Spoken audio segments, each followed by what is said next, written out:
எப்போ எப்போ எப்போ எப்போ எம்மா எம்மா எம்மா என்னடா இது இவ்வளோ கூட்டம்?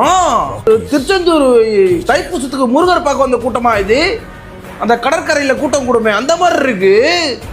பிள்ளை பிள்ளை பிள்ளைன்னு இருக்காங்களேடா. இது ராக்கிஸ் கேஜிஎஃப் மாதிரி இருக்கு இது.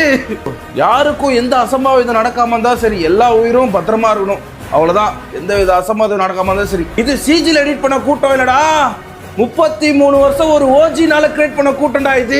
என்ன பிரச்சனை ஆனாலும் என்ன ஆனாலுமே சரி, தமிழ்நாட்டு மக்கள் கிட்ட இருந்து தளபதியை பிரிக்கவே முடியாது அப்படின்றது இவருக்கு கூடுற கூட்டத்திலே தெரியுது. சினிமா நடிகனுக்காக வந்த கூட்டம் இது. ஆந்திராவில் சிரஞ்சீவிக்கு இதை விட அதிகமாக கூட்டம் வந்து, ஆனால் அவர் தோத்துட்டாரு. அதுக்கப்புறம் வந்து கூட்டமெல்லாம் ஓட்டா மாறிடுமா அப்படின்னு சொல்லிட்டு என்ன வேணா சொல்லி சமாளிச்சிடலாம். பட் அவர் தோக்குறாரோ ஜெயிக்கிறாரோ இந்த எலெக்ஷன்ல அதெல்லாம் தாண்டி தமிழ்நாட்டு மக்களிடம் இருந்து விஜயை பிரிக்கவே முடியாது. சத்தியமா சொல்ற, பிரிக்க முடியாது. என்ன ஆனாலுமே சரி, அதை பிரிக்கவே முடியாது. அந்த விஜய்ன்ற அந்த எமோஷனை எப்பவுமே பிரிக்க முடியாது. இது வந்து ஒரு வரலாறு. இந்த எலெக்ஷன் வந்து பயங்கரமான ஒரு வரலாறா இருக்க போது அது மட்டும் தெரியுது.